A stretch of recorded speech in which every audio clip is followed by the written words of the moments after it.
Muito bem, então nós estamos iniciando o tópico de regime jurídico da migração. Então dedicaremos a aula de hoje e as próximas.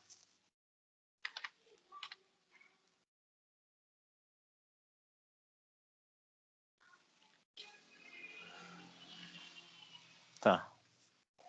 O conteúdo, dentro do sistema do conteúdo programático, nós estamos no item 7, né? Regime jurídico da migração. E é isso que a gente vai ver aqui no terceiro bimestre agora. Então, aqui neste terceiro bimestre, nós já estudamos o Estado no direito nacional, domínio público internacional na semana passada, e agora vamos ficar aqui em regime jurídico da migração. Conflitos internacionais e disciplinas afins, nós vamos estudar no quarto e último bimestre. Então, recapitulando o que nós vimos na semana passada, na aula passada, nós estudamos os espaços estatais, né, o domínio público internacional, que são aqueles espaços estatais e não estatais, que são regidos por normas internacionais, às vezes dentro de um chamado regime jurídico internacional. Então, esses espaços são o mar, as zonas polares, os rios internacionais, o espaço aéreo e o espaço extra-atmosférico. Então, o mar, quando se fala em alto mar, seria aquele mar que não pertence a nenhum estado, não está dentro da zona econômica exclusiva de nenhum estado, é alto mar.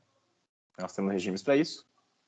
Nós temos um conjunto normativo que regula a navegação, a pesca, a exploração econômica.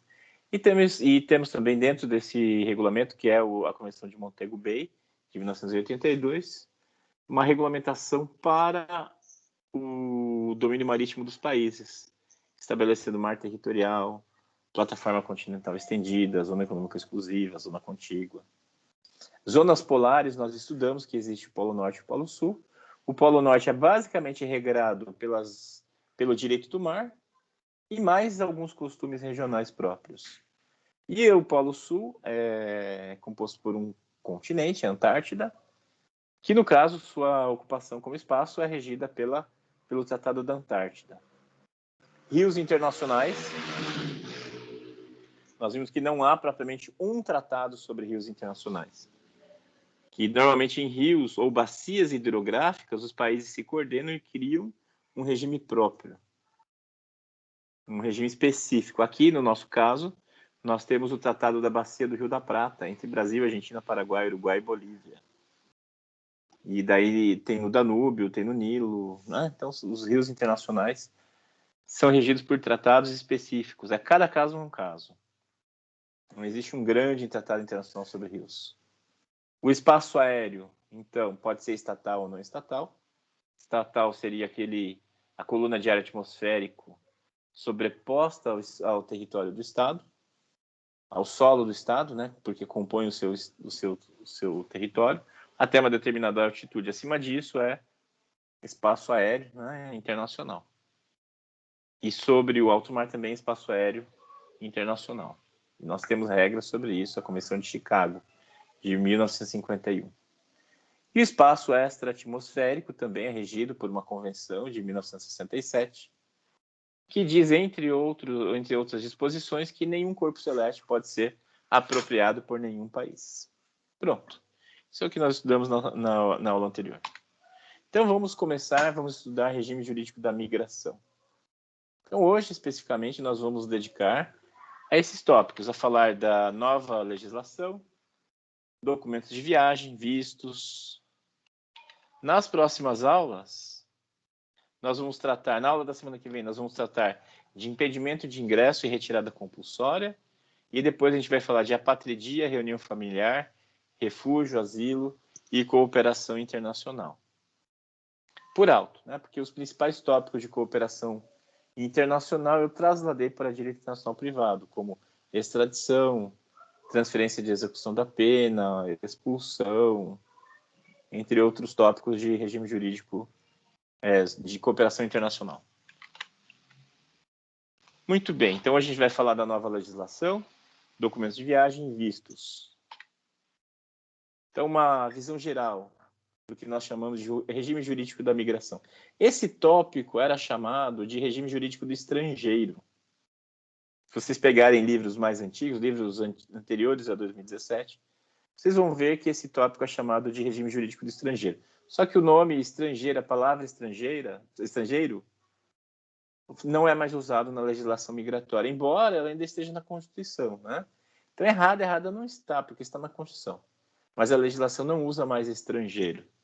Quem é estrangeiro? Né? Estrangeiro é um conceito relativo. Não existe alguém que é, por essência, ontologicamente falando, estrangeiro. É um conceito relativo, porque você tem que considerar a pessoa em relação a um dado Estado. Se a pessoa não tem a nacionalidade do Estado onde se encontra, a gente diz que ela é estrangeira naquele lugar. É relativo, né? Ninguém é essencialmente estrangeiro. A nova legislação adota a terminologia migrante, tá? Migrante ou visitante.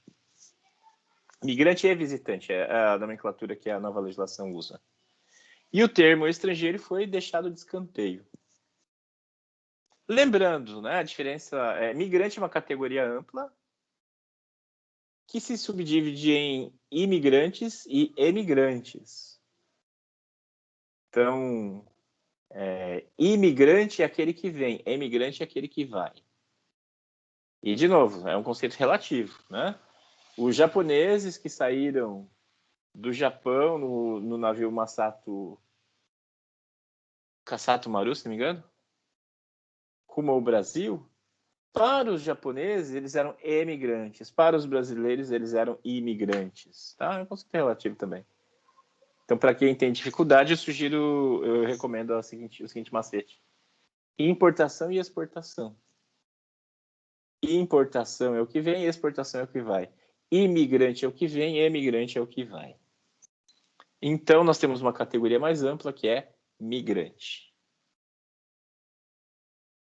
Na Grécia, havia um regime jurídico para os estrangeiros. Aliás, deixa eu voltar a falar da questão do regime jurídico do estrangeiro. Normalmente, eu falava para os alunos que podiam comprar livros mais velhos de direito internacional, que não havia muita mudança. Não é como direito tributário ou direito penal, que está sempre tendo mudanças. Direito internacional público é mais lento nesse aspecto da novidade legislativa. Mas essa novidade aí foi muito grande, muito ampla. Então, eu não recomendo adquirir livros anteriores a 2017, porque muda tudo, tá? Inclusive, o meu livro, o meu e-book que vocês acompanham, imagino eu que acompanhem, a disciplina, ele está defasado nesse aspecto. Eu lancei em abril de 2017. Em maio veio a nova lei de imigração. Não ficou um mês atualizado o meu e-book, né? Preciso atualizá-lo, mas não é tão simples quanto parece. Enfim, o meu e-book está defasado nesse aspecto, tá? Nessa parte de regime jurídico da migração. Inclusive, eu chamo lá de regime jurídico do estrangeiro. Então, na Grécia, havia, né, entre as cidades-estado, normas que davam proteção aos gregos das demais cidades-estado. Então, havia um reconhecimento mútuo entre os cidadãos da Grécia. Já os de fora da Grécia eram considerados bárbaros e não se lhes dava proteção específica. Então, essa proteção era dada aos helênicos, aos cidadãos da Hélade, né? Então, havia um regime jurídico do estrangeiro, um regime jurídico da migração entre as cidades-estados gregas. Em Roma também existia um regime semelhante, que era chamado ius gentium, ou ius gentium, como a gente pode chamar também. Porque o direito romano, o ius civile, era aplicado aos cidadãos romanos. E quem era cidadão romano? Até o Édito de Caracalla, de 212, eram apenas os habitantes da Península Ibérica. Todos os demais habitantes do Império não eram cidadãos romanos. A cidadania romana era bem restrita. Então, os cidadãos romanos eram regidos pelo ius civile. Os não romanos, incluindo os habitantes do Império fora da Península Ibérica, eram regidos pelo ius gentium, que era uma forma de uma legislação mais simplificada, não tão formalista quanto era o ius civile. E a gente pode dizer, grosso modo, que o ius gentium era um tipo de legislação migratória. Porque a partir do momento que se reconhecia a condição de estrangeiro e que se buscava simplificar a legislação, tornando-a menos formal, era um reconhecimento da especificidade do estrangeiro, do migrante, do visitante. Então, podemos dizer que havia, sim, uma legislação migratória em Roma. E quando a gente fala em legislação migratória, a gente se refere a, basicamente, três momentos. O regramento da entrada, o ingresso, o regramento da estada ou permanência e o regramento da saída. Então, há regras sobre o ingresso, há regras sobre a permanência e há regras sobre a saída de estrangeiros, de imigrantes ou visitantes. Tá? Então, é isso. Na aula de hoje, a gente vai estudar basicamente a entrada. A entrada. Aí, na aula da semana que vem, a gente vai estudar basicamente a permanência. E as condições de saída, eu vou deixar para direito nacional privado. Tá? Expulsão, deportação, saída compulsória. A gente vai estudar em direito nacional privado. Não sei se vocês vão estudar comigo, né? Mas, enfim. É um tópico que se estuda lá em direito nacional privado. E a legislação anterior à atual era o Estatuto do Estrangeiro, a Lei 6815 de 1980, que foi revogado, né? Essa lei foi revogada. E hoje, então, nós temos a nova Lei de Imigração, que regula completamente o tema. O Estatuto do Estrangeiro já estava bastante defasado, já vinham sendo feitas reformas que modificavam as suas disposições. Então já precisava mesmo ter sido substituído há um bom tempo. Vários dos seus preceitos já vinham sendo derrogados nos últimos anos, porque estava defasado. E eu vou dar exemplos aí, vou explicar melhor mais à frente.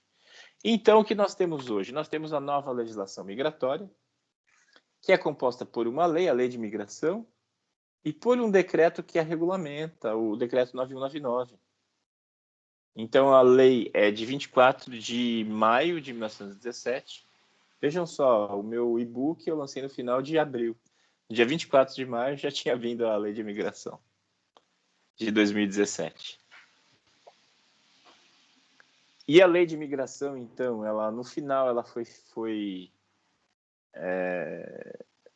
ela recebeu muitos vetos do Temer. Temer era presidente à época. E o relator da lei era Luizio Nunes, que veio a ser o seu ministro das Relações Exteriores, o chanceler. Então, o Temer deu uma série de vetos à lei que desconfigurou vários dispositivos. E aí a questão é que isso seria revisto no decreto que regulamenta. Que daí veio o decreto 9199. A lei de imigração entraria em vigor 6 meses depois, né? Então o decreto foi promulgado às vésperas da entrada em vigor da lei de imigração para acompanhar. E a ideia do decreto é que ele complementasse essas lacunas que ficaram na lei de imigração por conta dos vetos do Temer, sobretudo por isso. E nesse sentido foram feitas, como é que fala? Consultas públicas virtuais, várias entidades intervieram. Eu via uma entidade, ADOS, eu também recomendei alterações, né, de redação e tal, mas nenhuma recomendação foi acatada, nenhuma. O texto, tal como foi colocado em consulta pública, é o que foi, no final das contas, promulgado. Então, as sugestões não foram incorporadas. E esse texto que veio do decreto é um texto prolixo, ou seja, verborrágico, fala demais. Ele é repetitivo em muitos pontos. Por exemplo, a lei de imigração fala que os documentos são o passaporte, laissez-passer, carteira de marítimo. Aí vem o decreto e em vez de complementar, ele repete, ele fala, os documentos são esse. E lá depois de tudo vem um complemento, sabe? Então ele é repetitivo. Ele é repetitivo e desnecessário em vários momentos. E alguns doutrinadores consideram que o decreto, que ele é extenso, se vocês pegarem, ele é até maior que a lei. Não faz sentido, né? Se é para regulamentar, é para ajustar algumas questões. Mas, no fim, ele acaba sendo maior que a própria lei que regulamenta. E alguns doutrinadores consideram que o decreto é Praeter legem e contra legem. Porque ele estabelece disposições além da lei e contra a lei, que ele regulamenta. Então, por exemplo, o Estatuto do Estrangeiro, a legislação anterior, exigia o seguinte: quando um estrangeiro queria vir trabalhar no Brasil, eram necessárias 2 autorizações. Era preciso pegar uma autorização do Ministério do Trabalho e Emprego, e pegar o visto do Ministério das Relações Exteriores, 2 documentos, né, para conseguir o visto permanente, o visto de trabalho, né? 2 documentos. E isso já era obsoleto há muito tempo, estava atrapalhando, né? As multinacionais queriam trazer empregados de fora, e era difícil e tal. Então isso já tinha sido derrogado. Não lembro agora, 2014, 2015, né? Já não tinha mais essa exigência. Aí veio a lei de imigração e não exigiu mais, claro, né? Era esse o sentido. Para quê? Exigir 2. Exige só o visto do Ministério das Relações Exteriores, mas não exige mais autorização do Ministério do Trabalho e Emprego. Ok, tranquilo. Aí vem o decreto 9199 e exige a autorização do Ministério do Trabalho e Emprego, algo que já tinha sido extirpado, porque era algo que vinha travancando as necessidades das empresas, dos empregadores, sobretudo empresas tecnológicas que demandam mão de obra especializada. Então é isso. Os doutrinadores dizem que esse decreto, em vários pontos, é contra a legem. Porque se a lei de imigração acabou com a exigência da autorização do Ministério do Trabalho e Emprego, não pode vir o decreto e recriar essa autorização, que é o que aconteceu e é o que está em prática hoje. E do que a lei de imigração trata? Ela dispõe sobre direitos e deveres do migrante e do visitante, regula a entrada e a estada, estabelece princípios e diretrizes para as políticas públicas do imigrante. É o que consta ali na rubrica da lei. Mas ela também trata de nacionalidade, tá, gente? Tem várias disposições sobre nacionalidade aí. Os destinatários. O artigo 1º, parágrafo 1º da lei, diz quem são os destinatários dessa lei. São os imigrantes, emigrantes, visitantes e apátridas. Também eram os migrantes. Estava lá, os migrantes, mas o Temer vetou. A interpretação dele, que eu considero correta, é que pareceria que a nossa legislação estaria regrando situações externas ao país. Sabe, imigrantes do Oriente Médio para outros países, para a América do Norte. Com a redação que estava, parecia que essas situações se pretendiam regulamentar, né? E que não faz o menor sentido.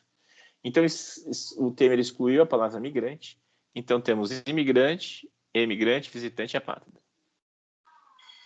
Quem é o imigrante nos termos da lei? Pessoa nacional de outros países ou apátrida que trabalha ou reside e se estabelece temporariamente ou definitivamente no Brasil.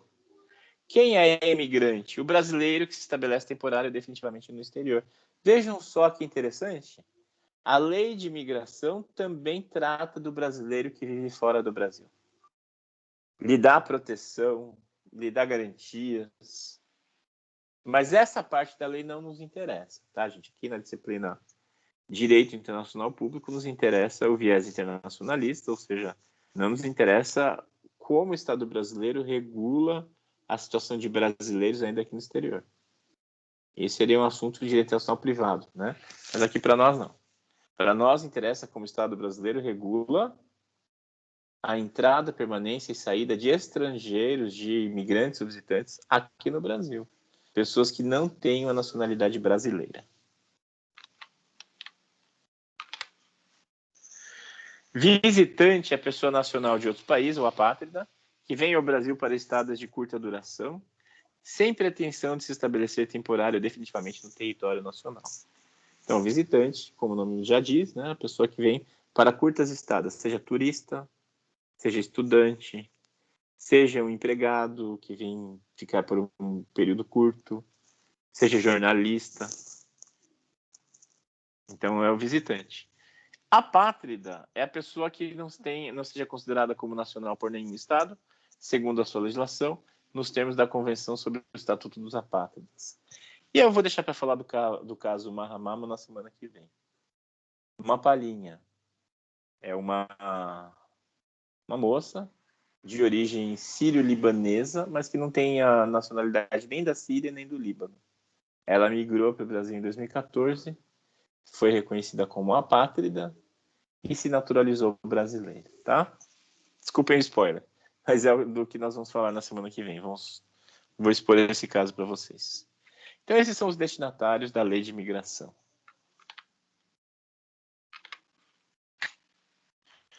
Os princípios da Lei de Imigração são vários, aí eu só transcrevo alguns deles. Então, são os princípios e diretrizes da Lei de Imigração, conforme dispõe o artigo 3º da lei. Não criminalização da migração, no sentido de punir pessoas que buscam uma vida melhor, que migram buscando condições melhores de vida, que é o que os Estados Unidos fazem, né? Trata como criminosos os imigrantes, sobretudo imigrantes latino-americanos em condição migratória irregular, coloca crianças em jaulas, né? Essas cenas ganharam o mundo. Então, a nossa lei de imigração, muito antenada com essas demandas de direitos humanos, estabelece como um dos seus princípios a não criminalização da migração. Uma pessoa não vai ser tratada como criminosa por buscar melhores condições de vida em outro país. Essa é a lógica. Eu ia falar algo, mas me fugiu. O que era?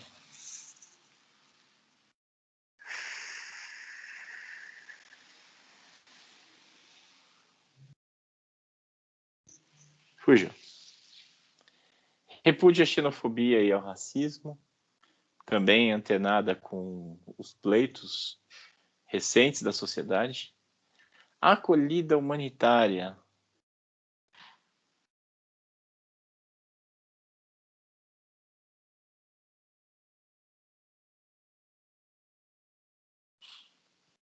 Nossa, era algo que estava na ponta da língua. Veio e sumiu de novo.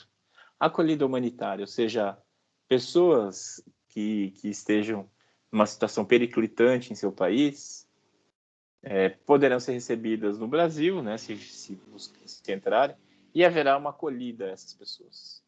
E reconheça essa condição de vítima. Inclusão social e produtiva, então os imigrantes assim reconhecidos, lembrei o que eu ia falar. Os imigrantes assim reconhecidos serão tratados de uma maneira humanitária e as políticas públicas buscarão a sua inserção, a inclusão, por meio de políticas inclusivas, né, na sociedade, e que essa pessoa produza, né, uma inserção produtiva. O termo imigrante legal, apaguem do vocabulário de vocês. Esse é um termo muito feio, contrário aos direitos humanos. E pensem bem, o que seria um imigrante legal? É alguém cuja existência está contrária à lei. Isso é totalmente contrário aos direitos humanos. Como você pode considerar a existência de uma pessoa contrária à lei? Sabe, isso é nazismo, né? Então, você não pode dizer mais imigrante ilegal. O termo correto é migrante, pessoa em condição migratória irregular. Pessoa em condição migratória irregular. O que é irregular é a condição em que ela se encontra, não ela. Não a existência da pessoa. Não o indivíduo. E sim a condição em que o indivíduo se encontra. Essa condição pode ser irregular. Tá bom? Então não falem imigrante ilegal. Falem pessoa em condição migratória irregular.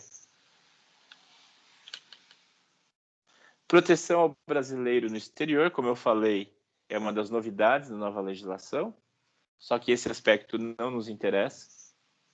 Que só interessa é a direito à ação privada, né? A nós não.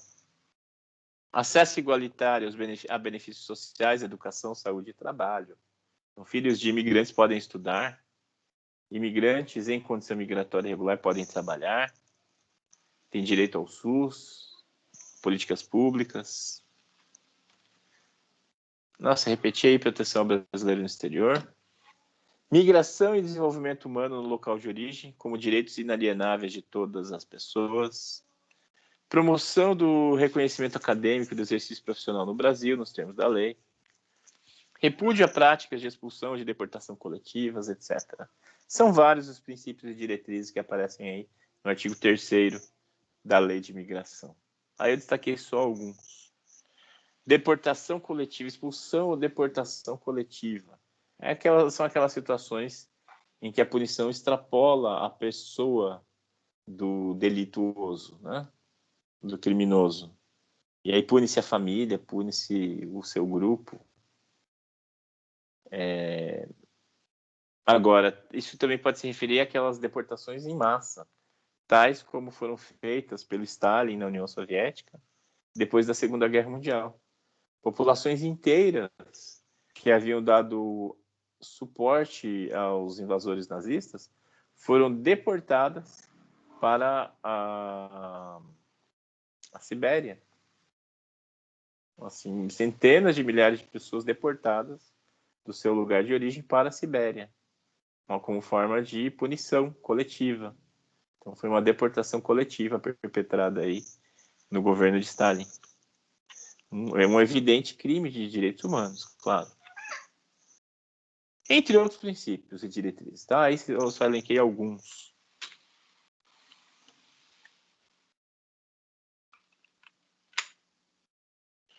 Documentos de viagem. O artigo 5º diz quais são os documentos de viagem aceitos. Vejam bem, turma, aqui nós estamos falando dos documentos de viagem aceitos pelo Brasil, tá? O que eu quero que vocês entendam é que nós estamos tratando das normas brasileiras sobre migração. Eu sei que às vezes não fica claro, às vezes surge dúvida, né? Nós não estamos tratando de outros países, nós estamos tratando do Brasil, tá? Os documentos que o Brasil aceita para estrangeiros entrarem no Brasil. E não o contrário, tá bom? Ainda que nós possamos encontrar uma réplica dessa lista em outros países, nós estamos tratando especificamente da legislação brasileira para migrantes e visitantes, para estrangeiros no Brasil, tá bom? Então, a legislação brasileira, a nossa lei de imigração, artigo 5º, diz que estrangeiros, migrantes, visitantes, podem ingressar no Brasil desde que portem algum desses documentos.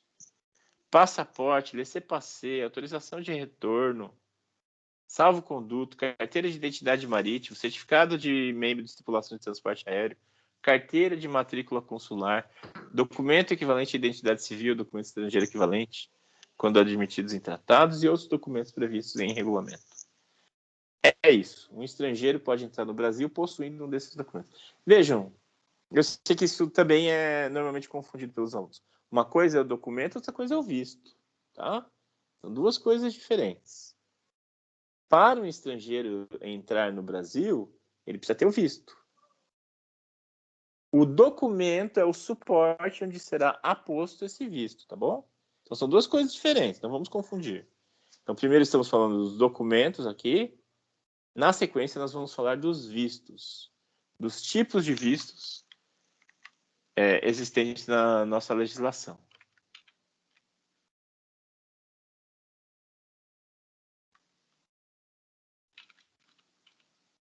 Tá.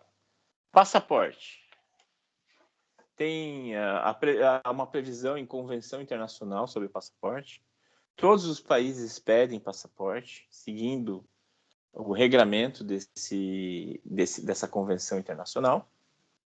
Então, o documento mais coringa para se viajar, para se trasladar entre os países é o passaporte. Todo país emite passaporte. Com passaporte, você pode viajar para outros países. Tem um formato, né, uma carteirinha, tem a foto e tal.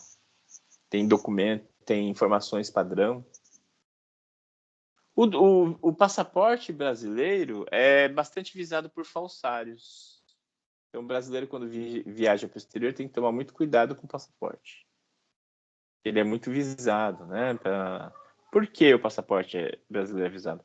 Porque brasileiro pode ter qualquer cara. Qualquer cara. Desde europeu do norte africano da África subsaariana, sabe? Com traços indígenas, asiáticos. Então, no caso, como não existe um perfil padrão, né, uma cara de brasileiro, o brasileiro pode ter qualquer cara, então falsários costumam roubar, furtar passaportes e trabalhar em cima dele para falsificar, né? Então, é uma curiosidade. Organizações internacionais também emitem passaportes.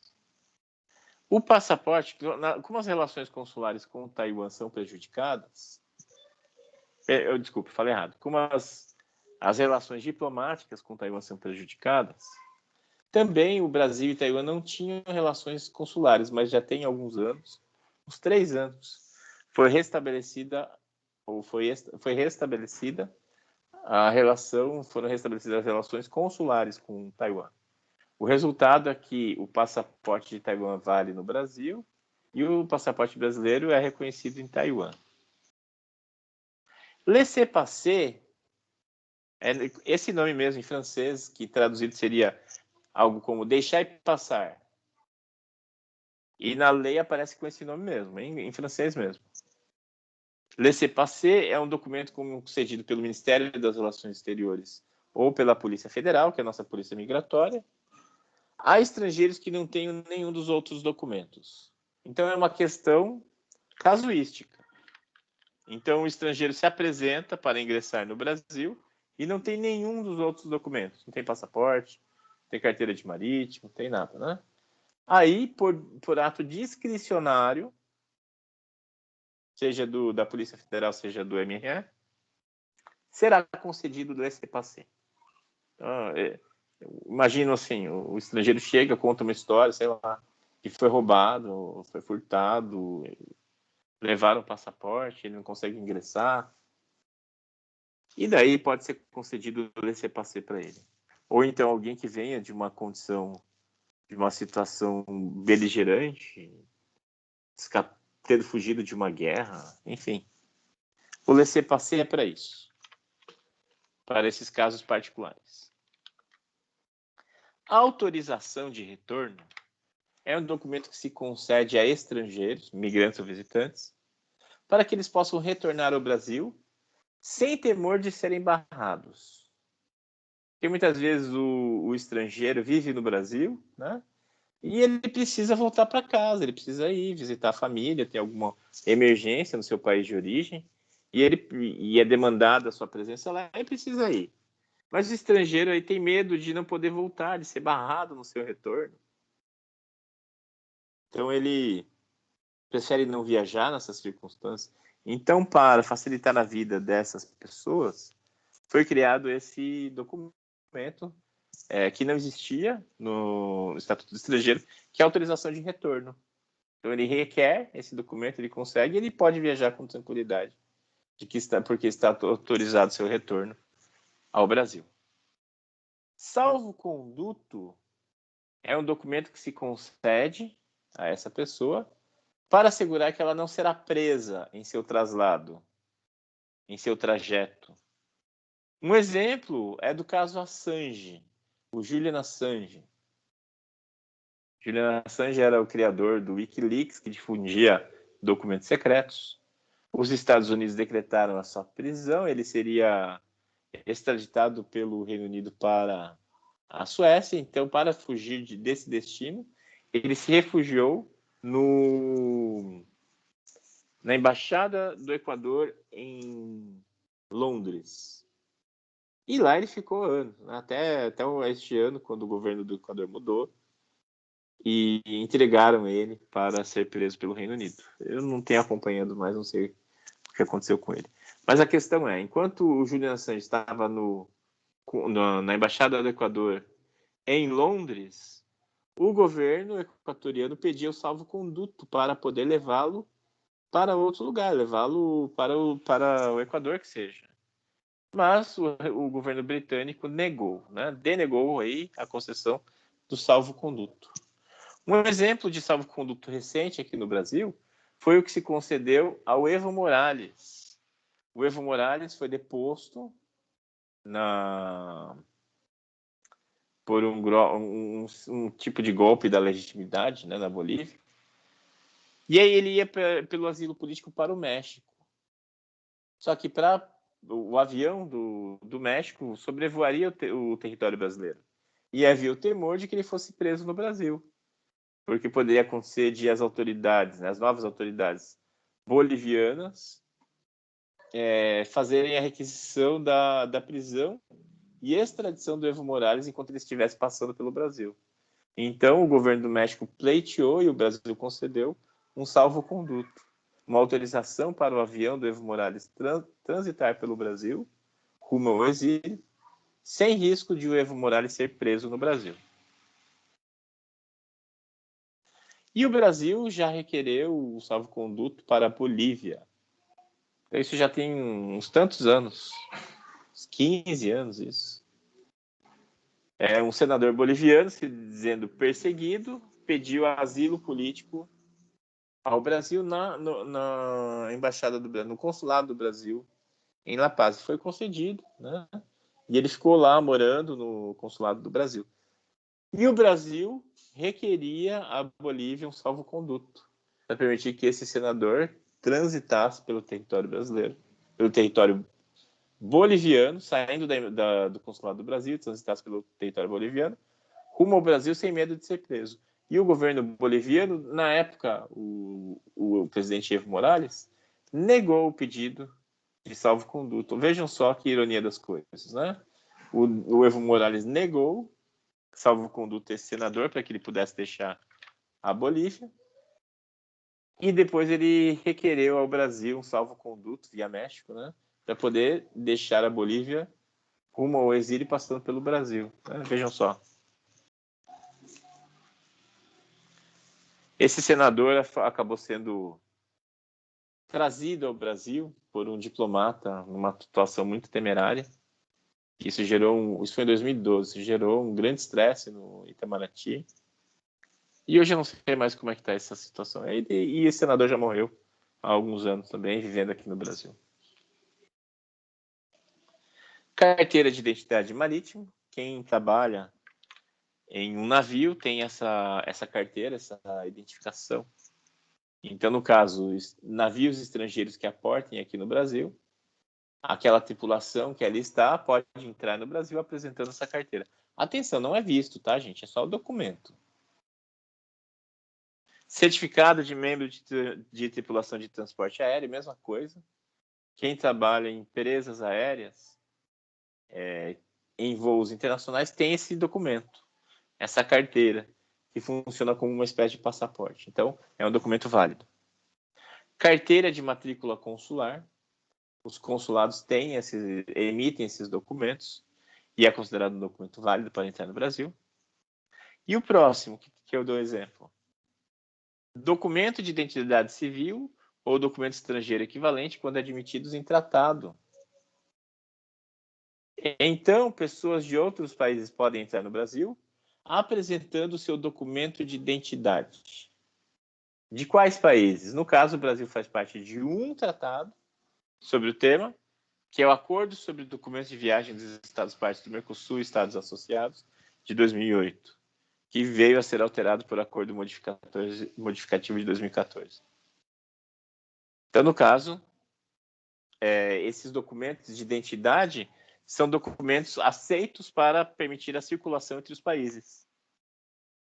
Aqui, né, esse acordo sobre documentos de viagem dos Estados-Partes do Mercosul e Estados Associados,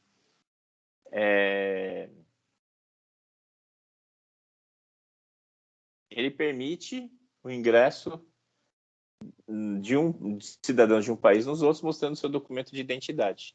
Que documentos de identidade são esses? O último item está lá, outros previstos em regulamento, tá? Então, se vier um regulamento permitindo, haverá outros. Não tenho conhecimento de que haja algum regulamento, então eu creio que até o momento não há. Mas deixa eu falar dos documentos. Então, nesse acordo, vejam só, é um acordo entre os países do Mercosul e mais estados associados. Quem são os países do Mercosul? Argentina, Brasil, Paraguai, Uruguai e Venezuela. Quem são os estados associados? A Bolívia, o Chile, a Colômbia, o Equador e o Peru. Esses são os estados associados. E aí, cada país elencou os documentos. Quais documentos aceita? Essa imagem eu peguei lá do meu e-book mesmo, tá? Dei um print. Então, a Argentina elencou documento nacional de identidade e passaporte. O Brasil colocou registro de identidade civil, RG. Isso. Os outros são específicos. Cédula de identidade expedida em cada unidade da federação, com validade nacional. É isso, a cédula de identidade, o RG. Cédula de identidade de estrangeiro expedida pelo Ministério da Justiça e passaporte. Então, passaporte nem precisava constar aí, porque passaporte já tem um regulamento próprio. A questão é que, para nós ingressarmos nos outros países, nós temos que usar o RG, né? Vejam, não está aí a carteira de motorista. Não está aí. Como é que chama a carteira de motorista?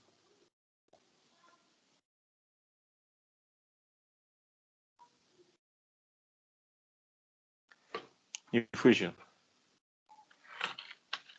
Então, os nossos diplomatas não colocaram aí carteira de motorista. Registro Nacional de Habilitação. A RNH, era o nome que eu queria lembrar. Não está aí a RNH.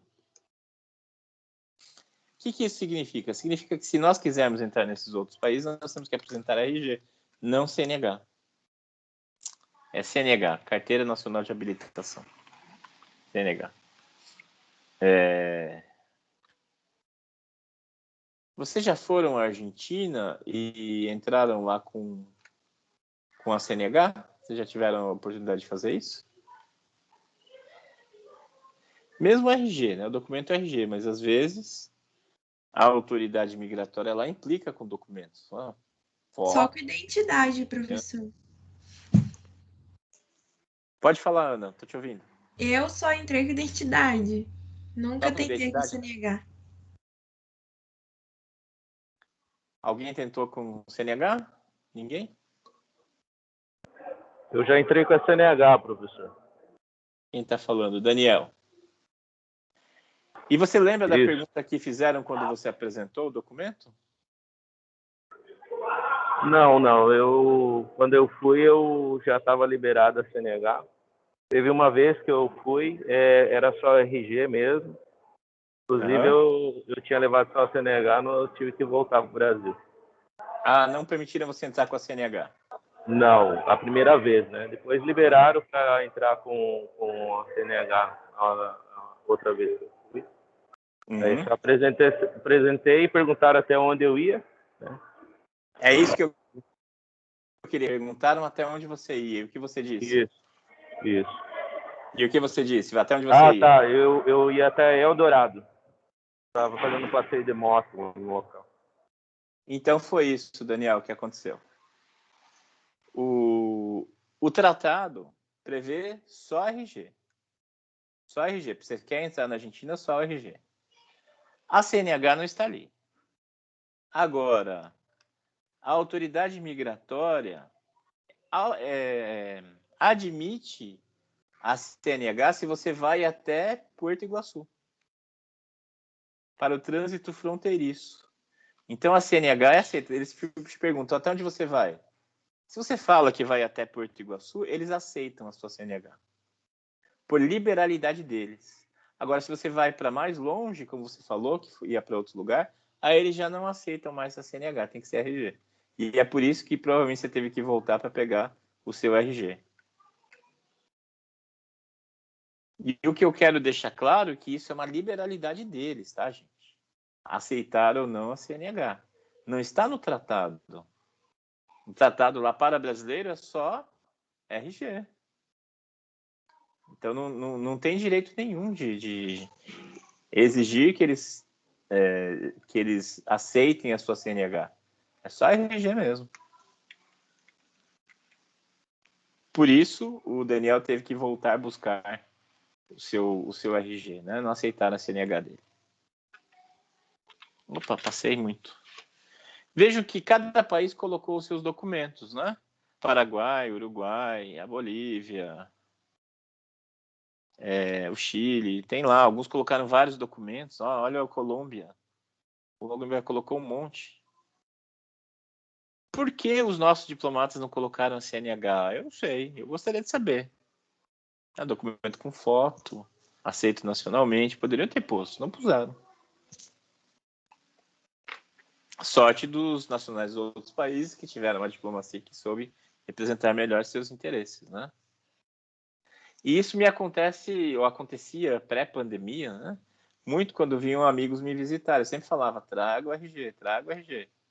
Aí chega com carteira funcional, com carteira da ordem, com qualquer coisa, né? Menos o RH. O RH.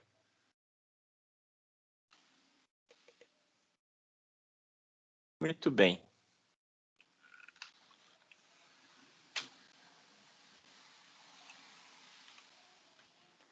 Então, aquilo era o documento. Agora nós vamos falar do visto. O visto, conforme define o artigo 6º da Lei de Imigração, é um documento que dá ao seu titular a expectativa de ingresso no território nacional. O visto não é um direito líquido e certo. O fato de um estrangeiro ter o visto para entrar no Brasil não quer dizer que ele vai ser automaticamente admitido. Assim, a nossa autoridade migratória, que é a Polícia Federal, costuma ser bastante flexível nesse aspecto, né? Tem o visto, ok. Mas não necessariamente vai ter o direito. Não tem o direito líquido certo, é uma expectativa de direito. O mesmo acontece no sentido inverso. Não nos interessa aqui estudar o sentido inverso. Então, eu só vou pontuar para vocês entenderem melhor como é para o nosso lado, tá? Então, quando você viaja para os Estados Unidos, você consegue o visto, né? O visto prévio. Você vai lá, você marca uma entrevista no consulado dos Estados Unidos, seja em São Paulo, seja em Porto Alegre, sempre em Brasília, Rio de Janeiro, Minas Gerais. Você marca lá uma entrevista, você vai, leva um monte de documentos, tem que levar um calhamaço de documentos, comprovando renda, comprovando patrimônio e tudo. Eles são bem exigentes, você vai passar por uma entrevista e eles vão te conceder o visto. E aí você pega suas malinhas, viaja para os Estados Unidos e chegando lá, você não necessariamente vai ser admitido, você pode ser barrado pela polícia de fronteira deles, pela autoridade migratória. Pode ser barrado. Então, o visto não é um direito líquido e certo.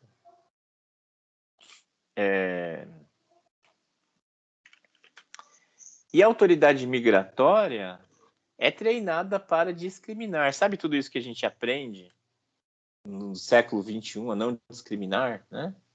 Pois bem, as autoridades migratórias devem discriminar. É para isso que recebem salário, né? Para discriminar, para bater o olho e falar, tem cara de traficante, tem cara de prostituta, tem cara de imigrante ilegal, tem cara de procurado pelo FBI. É isso aí, né? É contra o nosso senso comum, contra o bom senso mesmo, mas é isso. A autoridade migratória tem por dever funcional discriminar. Muito bem. Então, o visto é uma mera expectativa de direito, uma expectativa de ingresso. Tendo visto, não há garantia de que se vai entrar. Agora, falando do ponto de vista do Brasil, né? Estrangeiros não necessariamente vão entrar no Brasil por terem visto. Quem concede o visto? Embaixadas, consulados gerais, consulados, vice-consulados e também escritórios comerciais de representação do Brasil no exterior. Então, digamos, alguém da Espanha queira vir ao Brasil. Ele vai procurar primeiro o consulado do Brasil, o consulado geral em Barcelona, por exemplo. Em alguns lugares onde não tem o consulado, enfim, a embaixada também concede esses escritórios, né? Então, é quem concede o visto para estrangeiros virem ao Brasil.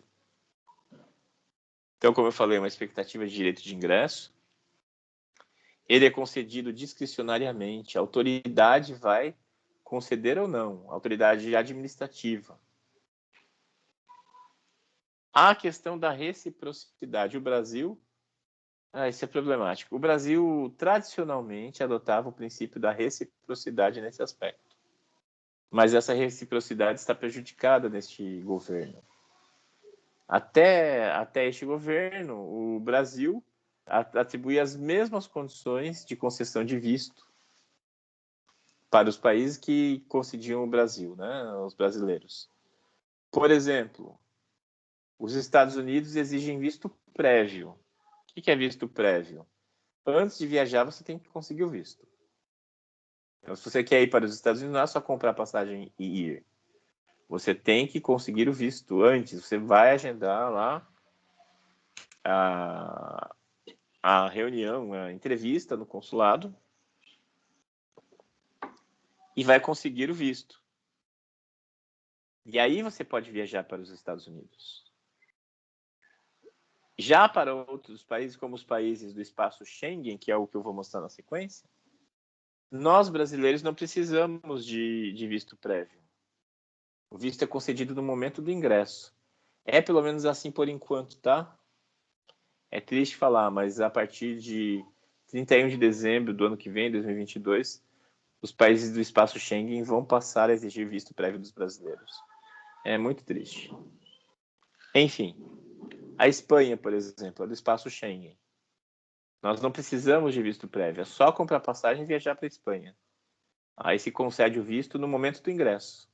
Você apresenta o passaporte e ali no passaporte eles carimbam, colocam a data do ingresso, que é o aniversário migratório que a gente chama, e você pode entrar, tá?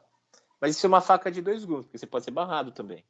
Você compra a passagem, viaja, chega lá e é barrado. E posto no primeiro voo de volta. Você vai, sei lá, se parcelou a passagem, vai ficar ainda 10 vezes pagando uma viagem que você não aproveitou, né? Fez só para voltar. Já para os Estados Unidos, você não recebe o visto, beleza, nem viaja. Não tem outros gastos. Enfim. Espaço Schengen. Esses são os países do espaço Schengen. Então, em azul escuro, são os países que fazem parte do espaço Schengen e são da União Europeia. E em azul claro, países que não são da União Europeia e são parte do espaço Schengen. Então, o espaço Schengen é tudo que tem azul escuro e azul claro. O laranja, que é a Irlanda, é um país da União Europeia que não faz parte do espaço Schengen. Acho que é amarelo ali, amarelo gema, são países que são da União Europeia, mas não integram o espaço Schengen. Então, o que significa o espaço Schengen? Significa que você pode viajar para um desses países, né, e ali vai ser feito controle migratório. Depois que você passou desse primeiro controle migratório, não tem mais controle migratório. Você pode viajar livremente por todos esses países. Você viaja tranquilamente por eles, sem passar por controle migratório. Então, eu já fiz, quando eu era mais jovem, eu fiz mochila pela Europa, e é muito legal, porque você passa pelas fronteiras, não tem nem guarita, né? Não tem nem guarita. Eu lembro que uma vez eu estava num trem, ele parou na fronteira entre Espanha e a França, era no meio da madrugada, eu desci para ver, não tinha nada, não tinha a linha demarcatória no chão, mas não tinha nenhum tipo de controle, não tinha nenhum guarda vigiando fronteira, nem nada. Por quê? Por causa do espaço Schengen, né? A livre trânsito. Então, você entrou ali, digamos, entrou como eu fiz na época, entrou pela Espanha, aí você pode viajar até a Finlândia sem passar por nenhum tipo de controle, né? Agora, se porventura for encontrada alguma irregularidade com você, digamos, venceu o seu visto, porque o visto tem um prazo, é concedido o visto, você tem um tempo, você pode permanecer, digamos, seja de 90 dias. Encerraram-se os 90 dias e você não saiu, aí a responsabilidade é do país por onde você entrou. Digamos que você está lá na Finlândia e venceu o seu visto e a autoridade, né, finlandesa descobriu isso, vai te deportar para o Brasil? Não, vai te mandar para a Espanha. A Espanha é que veja o que vai fazer com você, porque você entrou por lá. Então isso é o espaço Schengen. Você entra em um país e pode viajar tranquilamente para todos os outros países. Veja que o Reino Unido não está, né? Então, quem vai da França para o Reino Unido tem que passar por um controle migratório, tem que conseguir visto, e é super chato. Os tipos de visto que estão discriminados no artigo 12. A ideia dos vistos, a ideia da nova lei de imigração foi simplificar os tipos de visto. No Estatuto do Estrangeiro era um regime bem complexo de vistos e bastante estático. Então você conseguia um visto, você não, né? Um estrangeiro conseguia um visto, ele não conseguia mudar de visto. Então, ele entrava como estudante no Brasil, não podia ficar como permanente. Os que mudassem as condições, ele se formou na faculdade, quer conseguir um emprego, tem um empregador interessado nele, ele não podia, no regime do Estatuto do Estrangeiro. Pelo menos não durante a maior parte de sua vigência. Ele tinha que voltar para o seu país, pleitear outro visto para poder vir para o Brasil morar e trabalhar. Ele não poderia ficar direto. Então era um regime bem estático e complexo. E aí a nova lei de imigração simplificou, né? O legislador teve por norte aí simplificar o regime de vistos. Então hoje nós temos esses vistos, o visto de visita e o visto temporário. Esses são os vistos concedidos a pessoas, digamos assim, pessoas comuns. Antes havia uma série de vistos, né, diferentes. Hoje são esses dois, visita e temporário. Os demais são muito específicos, diplomático, oficial e cortesia. São dados em situações bem particulares. Né? Diplomático é aquele que dá imunidade de jurisdição, a gente estudou isso, que se concede, então, a diplomatas de outros países. Oficial é normalmente concedido a autoridades estrangeiras que venham ao Brasil sem status diplomático e também concedido a filhos de diplomatas maiores de idade. E de cortesia é quando é do interesse do Brasil conceder o visto para alguém vir, né?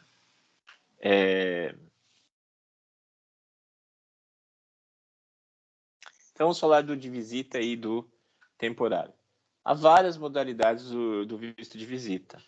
Visto de visita para turismo, ou seja, realizar atividade de lazer, negócios, ou seja, um empresário que quer fazer investimentos ou algo assim. Trânsito, quando é apenas passagem. A pessoa não quer permanecer no Brasil, quer apenas transitar. Aqui em Foz nós temos uma condição assim. Então a pessoa veio de avião até Cidade Leste e aí quer ir para Porto Iguaçu. Então a pessoa não quer ficar no Brasil, só quer transitar. Então ela vai pedir um visto de trânsito para transitar dentro do território brasileiro, né? Ou seja, apenas ir da Ponte da Amizade até a Ponte Tancredo Neves, né? E é isso, trânsito. E o visto de trânsito não dá direito a nada, não dá direito a residência, a domicílio, a direito de trabalho, exercer atividade de lazer, é só transitar mesmo, mais nada.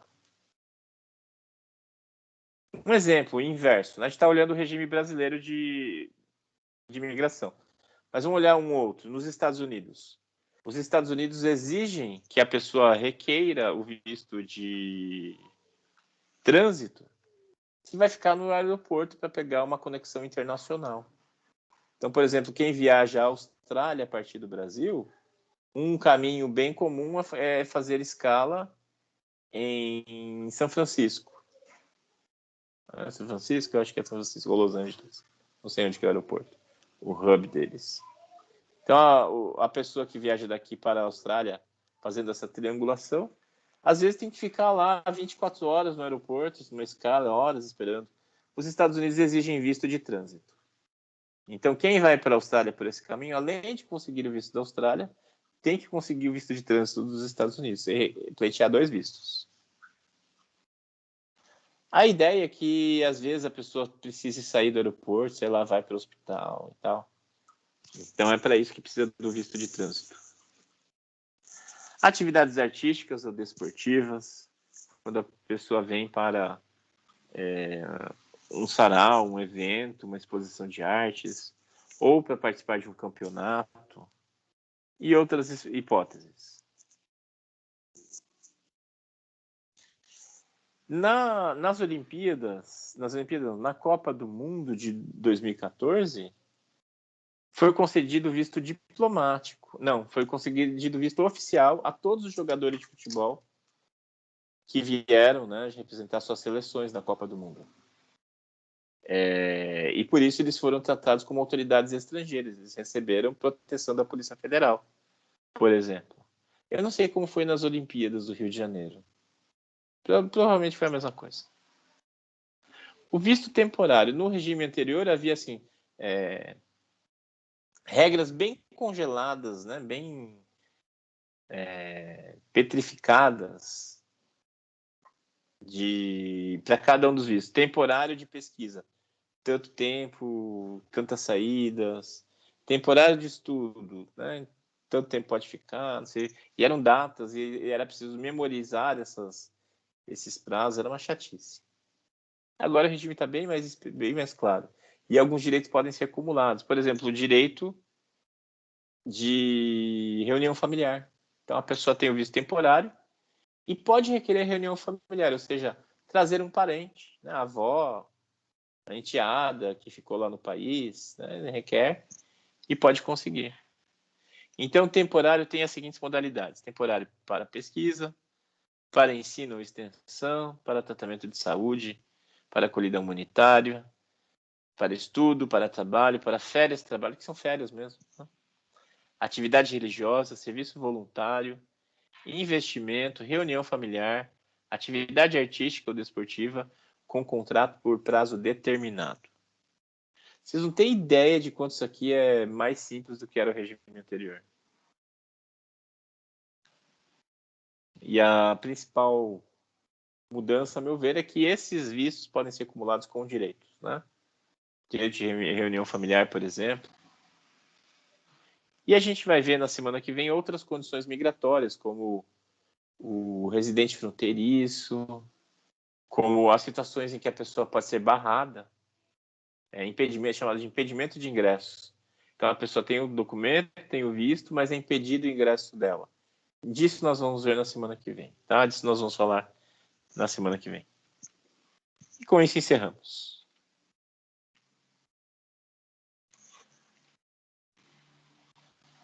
Aí está a programação, né? Nós temos a aula da semana que vem sobre impedimento de ingresso e retirada compulsória. Depois a patridia, reunião familiar, refúgio e asilo e cooperação internacional. Seminário não. Ali em vermelho são as datas das minhas férias.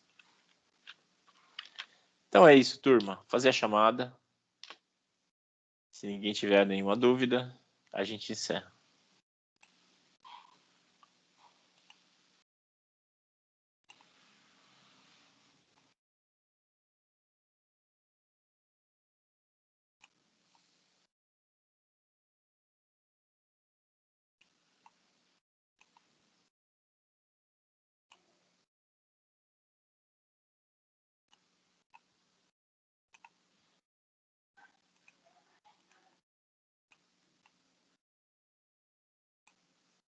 Alessandra. Presente. Amanda. Presente. Ana Carolina. Presente. Ana Laura Milioli. Só um pouquinho, gente.